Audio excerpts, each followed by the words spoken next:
So I want to talk a little bit, right, with you today about two things, and it's kind of part one and part two.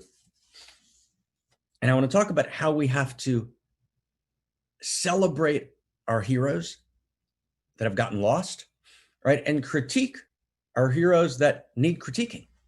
Okay. And I'm going to start with the first part and go to the second part. So here's the first part. Something happened in the capital of the United States. And I want to talk about it for all the reasons I said in the beginning, right? Because it's a world event. It's not an American event. I'm not going to talk about it. We could talk about it for hours. There's an enormous amount that actually needs to be said. There's an enormous amount of confusion around it, around the globe. But I want to just limit it to a couple of points that are key to how we actually develop and evolve, right, our very humanity, right? Evolve the very core of who we are, evolve our public culture, right? And its deepest way, how we actually avoid dystopia and enter utopia, and we create discourse that matters. So I'm going to start with what's somewhat the unpopular side for most of our community. I want to start there, and then I want to go to, right, the second side, right, which is you'll be able to hear a little bit easier, but I want to start with the unpopular side because it's really important. So it's very, very clear that Joe Biden won the election in America. That's very clear. And it's very clear that the courts checked for voter fraud, and the courts decided in 63 out of 64 cases that there was no voter fraud that was sufficient to overturn the election. That's two. Three, is there voter fraud in elections? Yes. I've studied voter fraud extensively, done quite a lot of research. One of our board members and our senior scholar, Dr. Venu, who's a leading doctor in Houston, Texas, and a man of enormous integrity, right? Venu did an extensive first-person and third-person study of voter fraud. And there absolutely is voter fraud in American elections that needs to be dealt with. We would have been wiser, right, to actually acknowledge that. Yes, there is voter fraud. Voter fraud is an issue that needs to be dealt with. It's not a trumped up issue. It's not a fabricated issue. There's a history of voter fraud which takes place in multiple ways, and we recognize that. And in this election, we've checked very clearly, and whatever voter fraud there might have been on both sides, the Democratic and the Republican side, it was minor and in no sense was grounds to overturn the election. Excuse me. But what happened was, and I tracked this through, multiple media posts, dozens and dozens, there wasn't an essential acknowledgement of shadow. And the acknowledgement of shadow, where you recognize the lower self in the individual person and the lower self in society, once you can actually say, yeah, there's an issue, right? Voter fraud is a real issue. And one of the ways, right, that Donald Trump was able to actually rile up, right, his base in a frenzy of disinformation was because the mainstream news channels denied that voter fraud was an issue in American society. It is an issue. There's an enormous amount of data on it, and it's an extensive and complex topic that deserves real attention, right? Had we said that, owned the shadow, right, then we could have dealt with the issue far more powerfully. That's a very big deal. I want you to understand that, because what happens? Let's say you're living, I don't know where you're living in Montana, and you hear this whole conversation about voter fraud coming out of, right, particular echo chambers on Parler, which is one social media platform, on 4chan, which is another social media platform, right? And they're talking about voter fraud. And they actually bring extensive evidence for voter fraud, not in this election, but there's been voter fraud issues since at least 1960 minimally, right? In terms of major structural issues, right? What actually happened in the 1960 election, and did the Democrats actually steal the 1960 election? Was Joseph Kennedy responsible, right, for fixing and rigging of voter machines? Is a very real question, which there's real historical debate on. But what happened is When you then went to the liberal mainstream news channels, everyone says there's never any voter fraud. But that's not true, right? That's not true at all, right? And I could cite you chapter and verse now for a half hour. That's not true. There is voter fraud, and it's lived on both sides of the aisle. It's not a Republican issue. It's not a Democratic issue. Had we acknowledged that shadow, then, right, people, oh, right, then people would have said, right, I trust the mainstream media because the mainstream media is actually acknowledging that shadow. It's a real thing. And we're now ascertaining, based on the best information and investigation, right, by the courts, that actually there was not sufficient voter fraud on either side to change the results of the election. Right? You get that, everybody? It's a very big deal. Acknowledge shadow. Acknowledge lower self. It's what makes you trustable. So that's number one, right? And here's the second thing, and it's a big deal. Okay, and then we're gonna say a couple of really, really important things. It's really important to get that what happened in the American Capitol was a horror. There's no justification for it. You can't say, well, in Black Lives Matter rallies, right, things got unruly, and things did get unruly, and the press didn't hold Black Lives Matter rallies accountable. That's actually true. And there was looting and burning that cost many, many, many poor and lower income families, right, their livelihood for generations. It ruined people's lives. There was, unimaginable, horrific violence in sometimes 12 cities at once. That's all true. And it was out of bounds, even as the Black Lives Matter movement itself, at its core, right, is speaking for a deep integrity, right, and speaking at systemic racism, which is a dimension, right, of reality that needs to be addressed in a real way. But actually, you don't get to say, I want to stay really close with me, you don't get to say, oh, because rallies at shopping malls or even at state capitals, right, got out of hand, right, that's actually comparable with what happened in Washington. It's not comparable. What happened in Washington was not a rally that got out of hand. It was, and I want to get this straight because it's really important just to say clearly, right? It was a deliberate part of a larger attempt, right, by a sitting American president, right, to not allow a peaceful transfer of power. And that just needs to be said, and we need to say it clearly, right? Trump was given many opportunities to allow for a peaceful transfer of power. He was asked 6 or 7 times. He refused to commit himself to a peaceful transfer of power, number one, right? Number two, right, his son that day says, we're coming for you. You're not heroes, you're zeros. Rudy Giuliani, his lawyer, says, right, the people who are voting the wrong way, right, should be subject to trial by combat, which is a medieval phrase which indicates, right, that if you engage in combat and you die, therefore you're guilty, right? That's just unconscionable, right? Trump himself says, we're never going to take that same day. We're never going to take back our country with weakness, right? We're not going to take it anymore, right? Earlier on, in many tweets, he said January 6th, big stuff coming down the pike, right? And in his kind of situation room, he was initially watching and cheering what was happening. I mean, that's a travesty, right? That's not the same thing as riots that got out of hand, which were unconscionable. I want to make that really clear, right? And when that wasn't acknowledged by certain dimensions of the media, and the destruction, which was horrific, or which cost people their lives, right? Their livelihoods, right? That's a big deal. Having said that, that's not comparable, right? The comparison that's being made, right, all over the right-wing media, right? The Democrats are hypocrites because look, right, how they didn't speak up in the Black Lives Matter rallies that got out of hand. First off, the Democrats did speak up. Biden spoke up and Harris spoke up. It was too little, it was too late, but they did speak up. But no, they're not comparable, right? Breaching the Capitol, right, with the intention to possibly get yourself killed, because the people who went to breach the Capitol were willing to give up their lives, but for a false cause, right? Causing 5 deaths, but violating, right, with intention, right, to disturb the essential process of government and the peaceful transition of power, right, screaming, hang Mike Pence, wearing T-shirts that said Camp Auschwitz, right? All right, essentially undermining the integrity of America's capacity to act in the world, right? That's a horror, right? There's no way to justify that. There's no comparison between that and anything else, right? And that has to be held accountable. And that's a very big deal.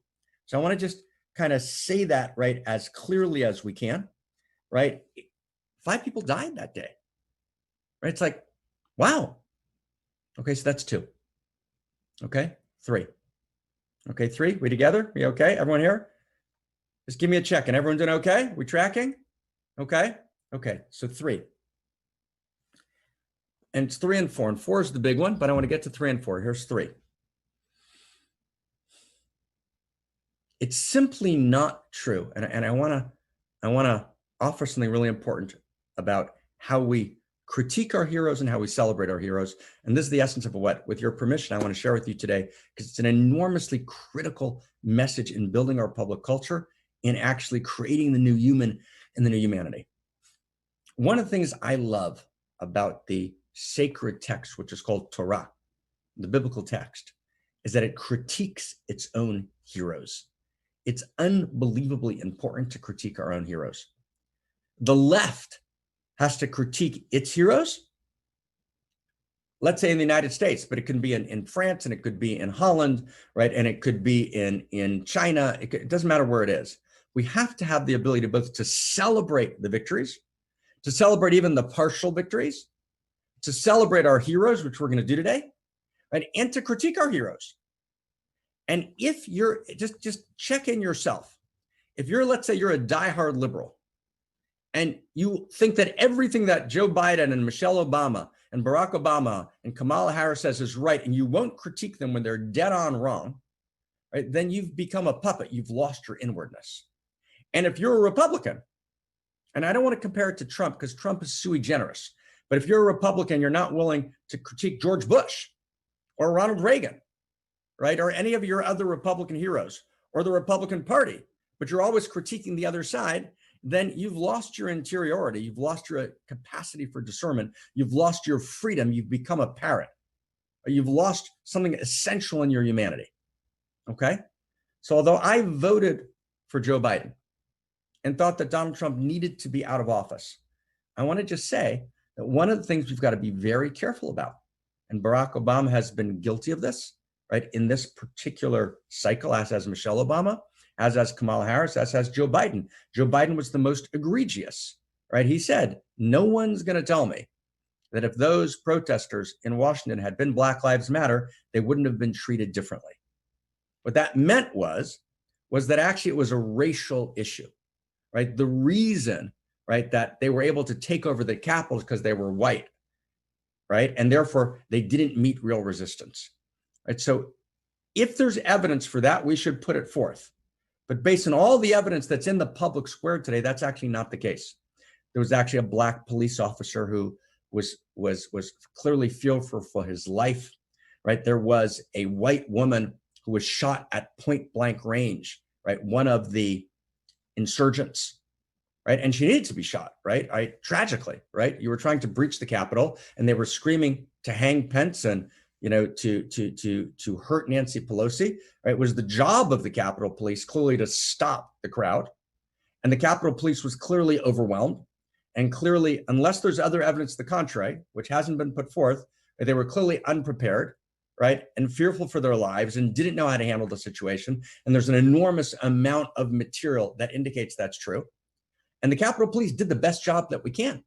And we have to actually empathize with the Capitol Police, who did the best, right? And one of them died, right? And not suggest that they're racists, right? And that's one of the tragedies of the left today. It's called identity politics, where we make everything an issue, right, of identity politics. That's a problem. And identity politics can be, right, all women tell the truth, right? Men lie. No, that's not true. It's not a man and woman issue, but it's about human beings, right? It's not about Jews, and it's not about African Americans.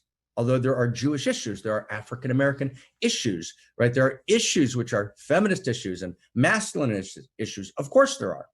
But at the core, we've got to be so careful And I understand that Joe Biden was elected because of, right, the African-American vote, and particularly the feminine African-American vote that came through for him. And isn't that gorgeous? And that's beautiful. And Biden has to be careful, like any president, of pandering, right, to his base and suggesting that the Capitol Police are racists, right? That's a big deal. Can't do that, right? That's identity politics. And I say this in the spirit of democracy, not as a, God forbid, Trumpian insult. I have the greatest respect for Joe Biden, for his decades of public service, for his goodness, right, for his integrity. And therefore, he's thrilled that I'm offering this critique, right? This is respectful dialogue, right? That's how it works. Respect means that we can disagree. And just like the biblical text that I grew up on critiques its heroes, Moses, right, gets critiqued. Abraham gets critiqued, right? When we're able to love and critique our heroes that we have enormous respect for, then we can create an actual dialogue. Does that make sense, everyone? Who's got that? Who's got that? Who can, just in the chat box, tell me if you've got that. Can you feel that? Who can feel that? Okay, that's a critical point. And now I want to get to the most important point, okay? So we've talked about critiquing our heroes. I want to talk about celebrating our heroes, because this is a big celebration moment, okay? And there's two sets of heroes to celebrate here, okay? And the first set of heroes to celebrate is, I want to celebrate, right, starting with the Women's March in 2017, right, and the Me Too movement, right, and the enormous amount of activism, right, in the Democratic Party, right, which actually activated, right, a groundswell movement. There were 160 million Americans who voted, right? That's unbelievable, right? And I also want to actually energize and honor, right, the 74 million Americans who actually believed in the importance of Make America Great Again, which I believe in as well, although I believe that critical value has nothing to do with Donald Trump, and that Donald Trump actually stood and stands against making America great again. And he was the wrong symbol, right? And he led his own people astray, and he broke his covenant with his own base. But I actually believe that the majority of people, the 74 million who voted for Donald Trump, it's because they believed, right, in a vision of America, which actually most of us share. An important vision of America. It's not a redneck vision of America, right? It's a vision of free elections, right? It's a vision of family, right? It's a vision of value. And actually that which unites us, right, as citizens of the world, right, and as participants in democracy, and for those who live in America as Americans, right, is far greater than that which divides us. And I want to wildly honor the 160 million Americans, that's a record turnout, who participated in the democratic process. That's a big deal. That's gorgeous. That's a gorgeous victory for democracy, which is why I also want to honor, now stay with me, right, all of the Republican officials who said that Donald Trump has a right to go through the courts and offer evidence, right, of voter fraud. I honor all those every Republican who said that deserves to be honored, right? Because it's true, right? In other words, if you have evidence, right, in a democracy, right, which deserves, right, and we went through the courts, and 63 judges, many of them Republican appointed, and we'll talk about that in a second, threw out Trump's claims. And then it's over. Then democracy worked. And then after going through his due right to challenge the elections, what Donald Trump needed to do was to get on television and say, I exercised my due right, and now I want to congratulate, right, my opponent, Joe Biden, for fighting a hard fight and winning, and you have my full support. Oh my God, would have blown my heart open, right? It would have blown all our hearts open. Who can feel that? Hey, just tell me who can feel that. Who can feel that? Who can feel it? Just feel that. Feel the goodness of it, right? Feel the goodness of it, right? That's what a moment. That's the moment that we needed, okay? But here's the thing. Here's the thing. Now stay with this for a second, okay? Stay with this. There were great heroes that need to be recognized.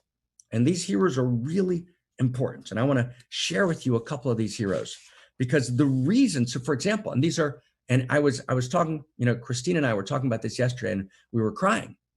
I want to share with you, we've critiqued our heroes. I want to celebrate, right, this unseen group of heroes, because really there's an virtually unseen group of heroes whose names actually will be sung in history, who actually held our democracy together. And I've always believed in our democracy. I said to my friend, my dear friend, Sally Kempton, who's a wonderful teacher and a brilliant liberal activist, and who was very afraid of all sorts of things that she said would happen. And I said, Sally, none of them are going to happen. Right? Republicans and Democrats are good, and they believe in democracy, and people are going to do the right thing. And I'm absolutely sure of it. And friends, that's what happened. So I want to just cite some people who are heroes who deserve celebration. And here's the thing, they're Republicans. I'm going to talk to you about some Republicans now. And it's a big deal. So first, Brett Kavanaugh and the new Chief Justice Barrett, Amy Barrett. Everybody thought in key votes before the election, because they were appointed by Trump, that they would vote the way Trump wanted to, and they didn't, right? Decisively and clearly, right? Kavanaugh and Barrett voted their integrity and their reading of the law and defied Donald Trump. Can we just give like a big, if you can, just like a big, just like, thank you. Let's write, what should we write in? What should we write in the chat box? Let's just write yay. How about just like yay or wow, right? For Brett Kavanaugh, right? And for Justice Amy Barrett, yay, thank you. Thank you, you guys were awesome, right? And we trusted you, and we disagree with you about so many things, right? We can write, but we can actually recognize that you stood in integrity, and we can celebrate you. Number two, Bill Barr, who I've said consistently, right, that he's been demonized. And I've studied him. I've studied his writings, right? His background. I think he made some significant mistakes along the way in the Trump presidency. I get why he stayed, why he wanted to be an adult in the room, but he actually not only refused to lend the Justice Department's backing to Trump's fabricated claims, but he declared publicly, I see no evidence of fraud that could have changed the result. He went way beyond the call of duty. But he could have been a Trump henchman, and Trump was still at that point the most popular person in the Republican Party. And he said, I'm not doing this. William Barr, thank you. Let's give him a yay, right? Who's giving him a yay? Let's yay, wow. Yay, wow. Give him a yay, a thank you, a yay, a wow, right? So William Barr, that's a very, very big deal, right? Number three, we're celebrating now. Fox News calls the election for, in Arizona, calls Arizona for Biden, and then calls the election for Biden. And it's very clear that Trump was putting enormous pressure, right, on Fox News not to do that. And Fox News clearly and unequivocally, right, said no to Trump, right, lost an enormous amount of its own viewership, so acted against its own self-interest and actually called the election appropriately, right, and critiqued Trump. Right? And they have not veered from that position, right? They've reported on the voter fraud claims of Trump, right? But they have not veered from that position, right? And let's just get that. That's a huge yay, okay? That's a huge yay. And at least for the first time, had they not done that, then we would have split the universe of America. But they didn't, right? They didn't, and they behaved with great integrity. That's number three, okay? Number four, for all of the Republican politicians who actually said, and they said, Trump deserves his day in court, after his day in court's over, we have to uphold whatever the court says. They deserve a big yay. That's a big yay. That's a big thank you, thank you, thank you, thank you, thank you. Right? Thank you for doing the right thing. Thank you for not succumbing to what you thought was the interests of your separate self. But let's go deeper. I want to go deep here for a second because it's much more dramatic, friends, than even that. What did Trump need? What Trump needed in order to make this work from his perspective is he needed, right, a court to rule what's called technically that the states had failed to make a choice. That's a technical legal structure. He needed a court or two to rule that way. And he needed that in order to move, right, key people, right, GOP, Republican legislators to refuse to certify elections. That's what he needed to happen. He needed a couple of courts to go his way. There was court after court with Republican appointed judges who ruled against Trump. So I want to give a huge applause to all the Republican judges, right, who ruled against Trump. And let's just feel that, okay? You guys came through. You guys upheld the law. That's fantastic. But now go to the next step. And here's where it gets even more dramatic, right? Trump assumed that he would be able to pressure, right, legislators not to, everyone, you ready for this? Not to certify the elections. Now, had he been able to do that, then what would have happened is, right, had he had been able to get key Republican officials not to certify the results of the elections, let's say in 3 states, then the Republican legislators could have appointed new electors, right, to be in the American Electoral College, which could have voted for Trump. Now, this is an amazing story. I want you to really get this, friends, right? All the key Republican officials, even those whose careers completely depended on the Republican Party, which was then and is still to a large extent controlled by Trump, they all said no. And I want to just cite to you 4 heroes. This is a very big deal, okay? There's a man whose name should be remembered in history, and I want to make sure I pronounce it right. We all know I'm not good at name pronunciations. His name is Aaron. I'm going to ask someone to write it in the chat box. Aaron is his first name, Aaron. Anyone got this? Aaron. Aaron. Jackie, stay with us, right? Right. Aaron Van, V-A-N.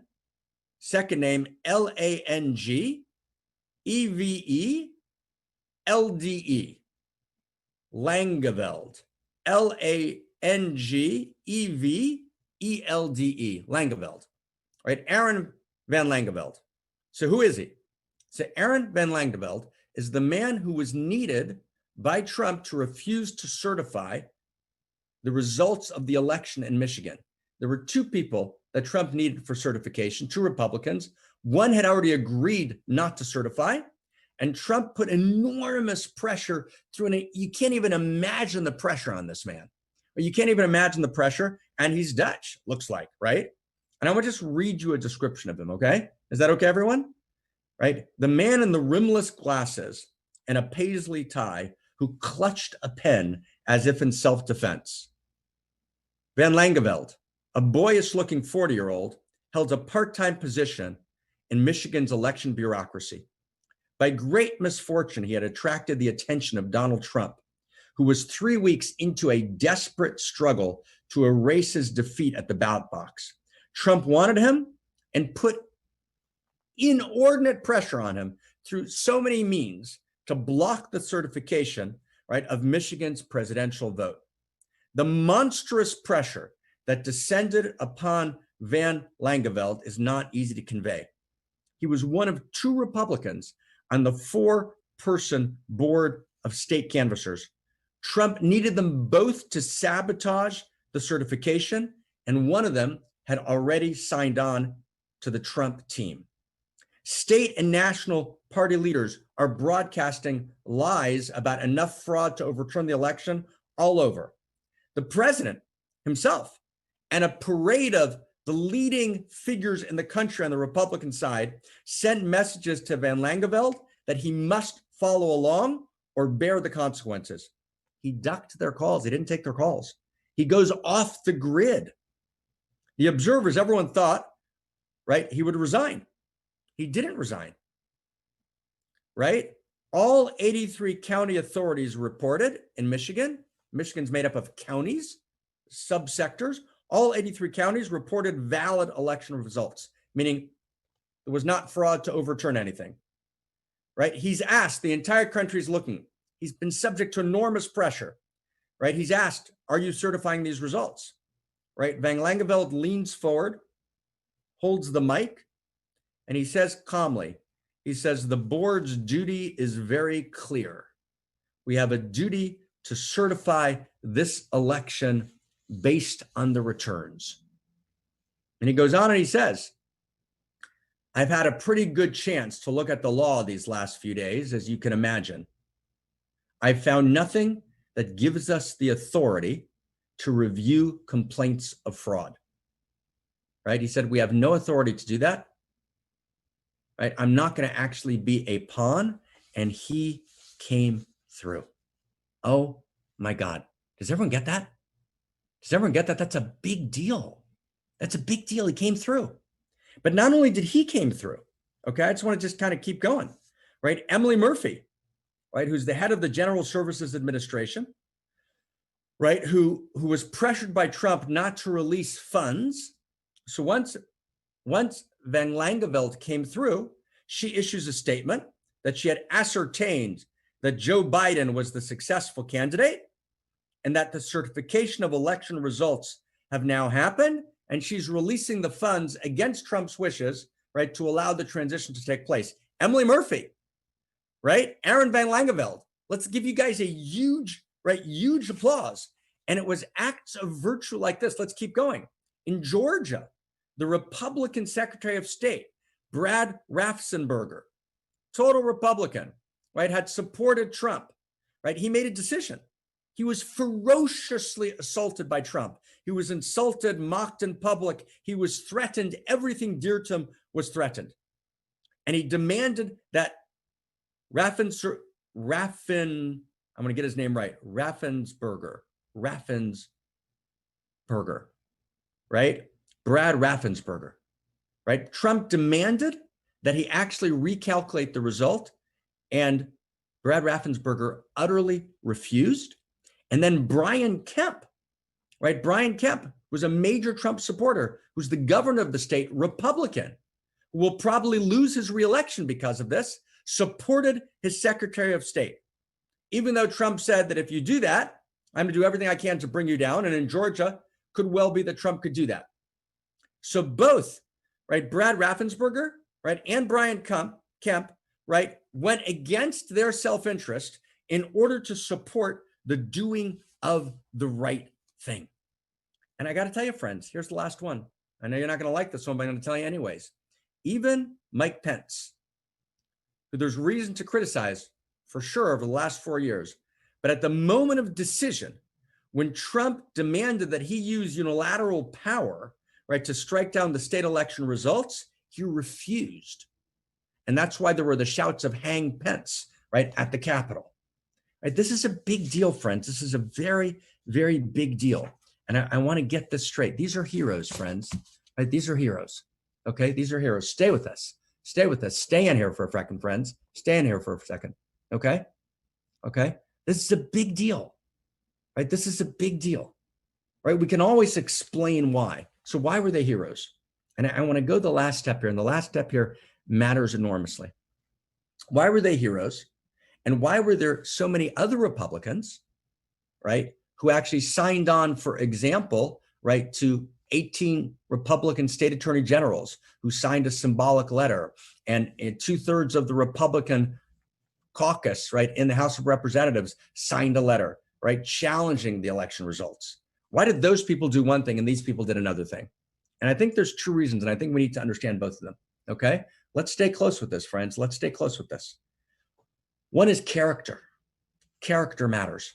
Integrity, character, meaning stepping out of the bubble of pressure upon you and finding the value that lives inside of you and listening to that voice of integrity. So these men and women, from Amy Barrett to Brett Kavanaugh, to Brad Raffensperger, right, to Brian Kemp, to Aaron, right, pronounce his beautiful last name for me, somebody. Right, I'm going to look it up over here. Aaron, where's his name? Right, where's his name? Right, thank you. Right. Beautiful. Right. I mean, these people did gorgeously. Right. Aaron Van Langeveld. Right. All these people did gorgeously. They had character. But it's even deeper than that. I want to get something with you. You see, the Republicans that moved to support Trump, for the most part, I'm not talking about the people on 4chan and Parler, right, who themselves were victims of a broken information ecology where they were actually doused with lies. And they actually believed they were saving their democracy, but they acted in ways that needed to be countered, right, and defeated with full force, right? They were acting as insurrectionists. It's a big deal, right? But I want to get this straight. But I'm talking about the Republicans who signed all these letters. Why did they do it? So they did it because they thought what they were doing was only symbolic. You see, almost unilaterally, when it came down to actually doing something that would actually change the game, Like the actual Republicans, and I just mentioned 7 of them, 8 of them, whether it was in the Supreme Court, whether it was in the legislators, whether it was governors, whether it was state attorney general, right? They actually acted with integrity. That's a big deal. And it's democracy worked. And I want to get that we can celebrate for this moment, we got to celebrate partial victories. We've talked about this before. We don't only celebrate a complete victory, we celebrate partial victories, right? It's a big deal.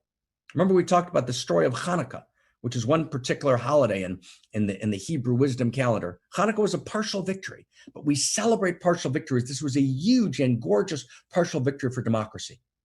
The mistake of the Republicans, both throughout Trump's term, right, and those who supported him in this moment in these symbolic acts, was not to understand that symbols matter, right? They thought, we're just going to lend words. These are just words, right? These are not actually policies.